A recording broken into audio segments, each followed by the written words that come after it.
There is a recent work by J. Calder in 2020. J. Calder. It is called Poisson learning. And he argued that his method is better because graph-based supervised learning at a very low labeled rates could be handled by his algorithm. So his objective function is now 1 over 2 wij f of xi minus, now the neighborhood, sum over the neighborhood is important, j over n of I squared plus mu I and L f of xi minus yi. I don't have any comment on his interesting article, but there are other more important problems, maybe because he's just a mathematician and he doesn't know about problems in machine learning, but he is very genius. I mean, his methods are revolutionary, and he uses Dub's inequality, Dub's stopping theorem, and those classical things, martingale theory, and those things which are really beautiful. Now I want to talk about graph embedding. You know, your graph embedding can be done at two different levels. First, entire graph. You want to embed entire graph, and then node level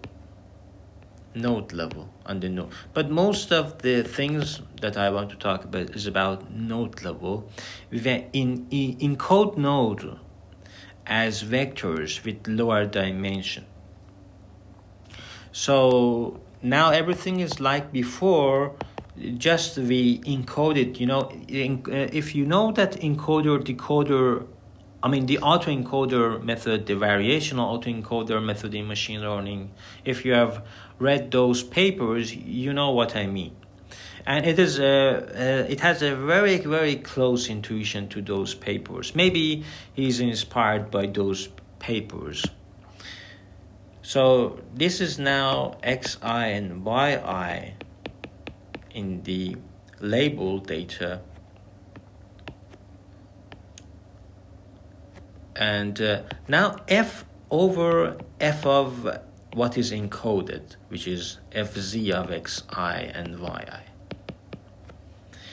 plus mu xi in the labeled and unlabeled, which is lr f of fz xi. So Hamilton 2017, and with that guy, computer scientist in Stanford, I don't remember his name, they wrote a paper,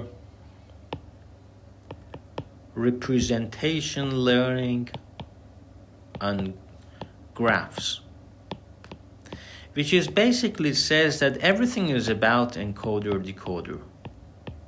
So it generalized everything to say. It's a big generalization. I don't know how people can say that, but they say that everything is that. And they have shown that the encoder of U and encoder of V,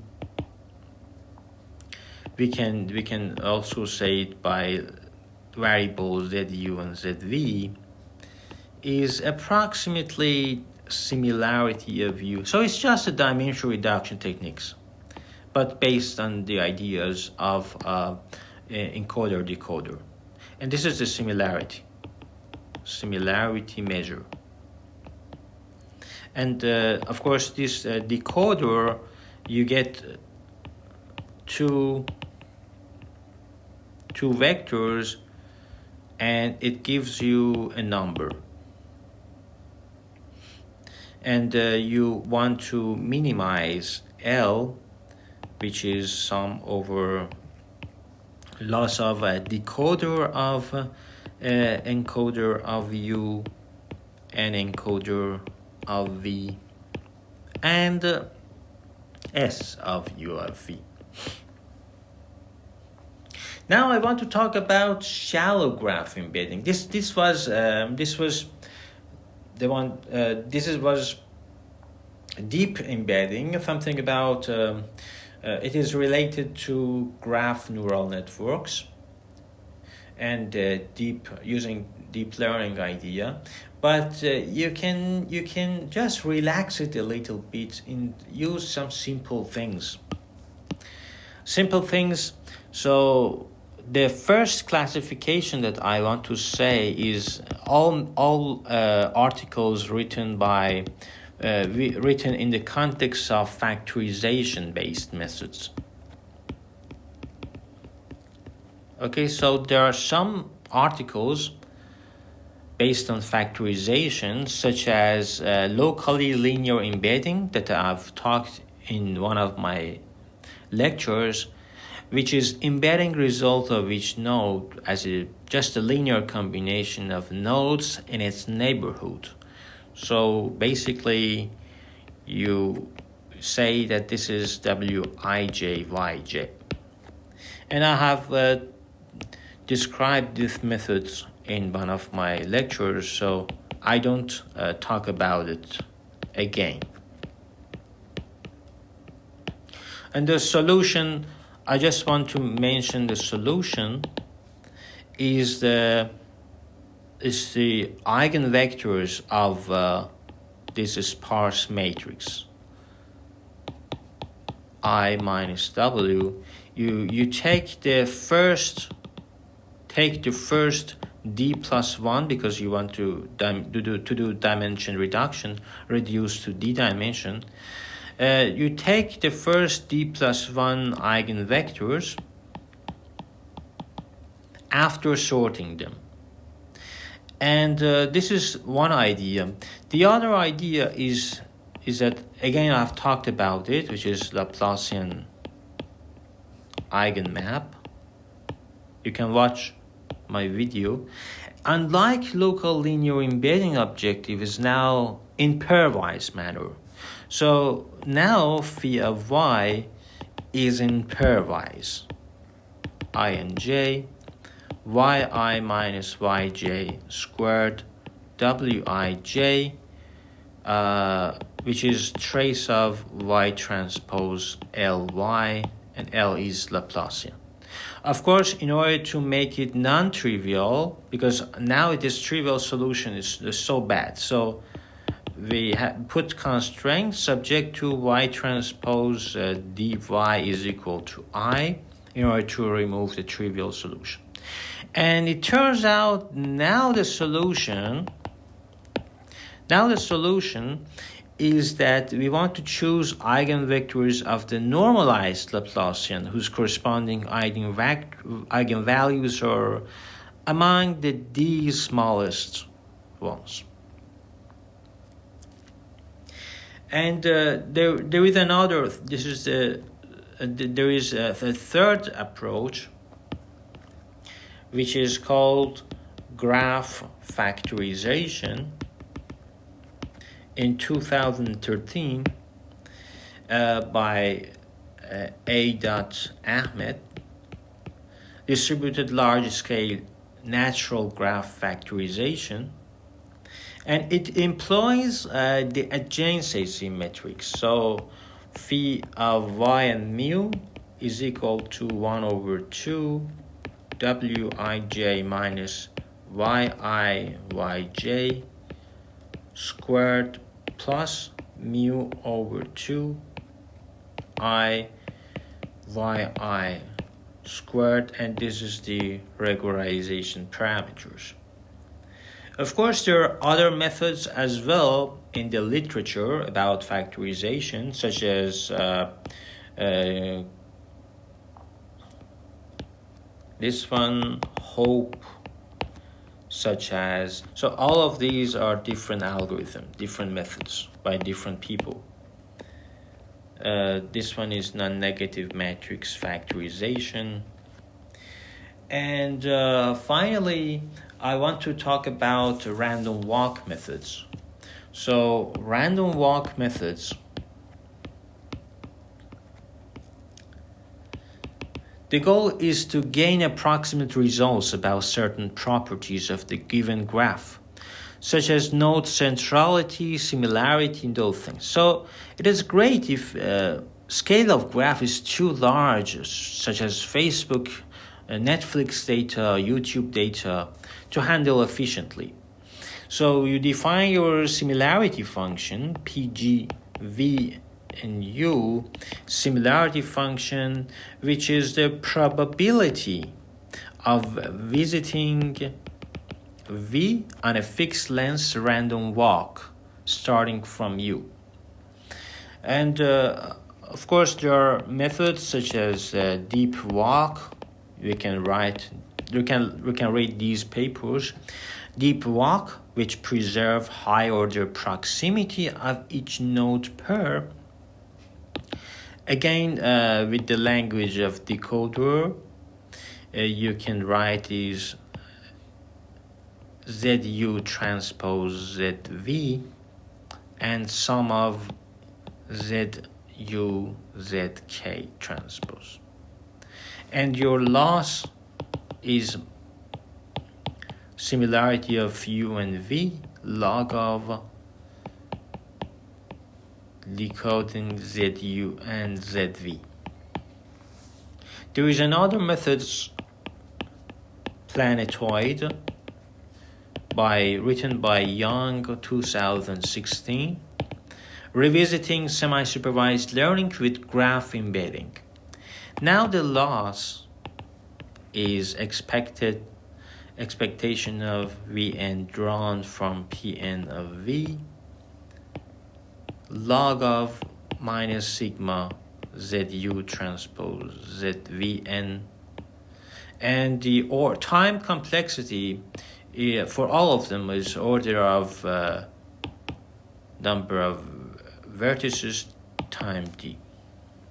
There are other methods as well, such as node to vec. This is the third method. The fourth method is line. The fifth method is PTE. The sixth method is HARP.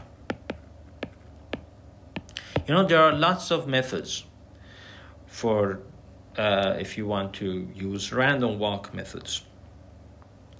And finally, recently, deep graph embedding is very popular. Of course, it is not my favorite graph neural network.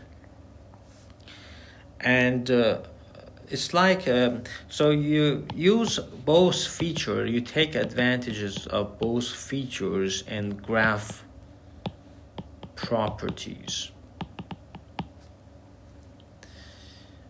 And this is graph neural networks. Articles around 2021. And so it is based on the work of that computer scientist in Stanford. I forgot his name. But it's all about some aspects of graph theory, as well as neural networks, as well as a little bit about random graphs. For example, he has used random graphs. I remember one of his students worked on Kronecker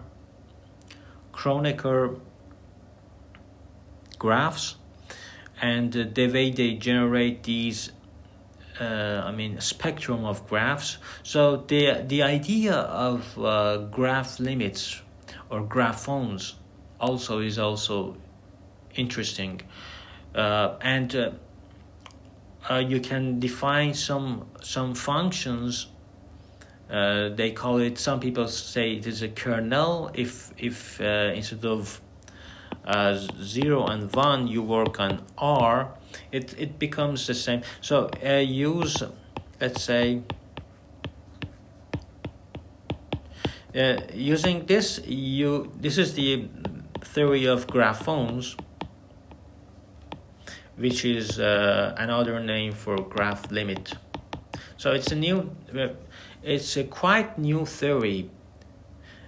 So it shows how you can make connections between different graphs, talking about homomorphism between them, and how you can. But in the next lectures, I mean, in another playlist, I will talk about a totally new method and graph theory.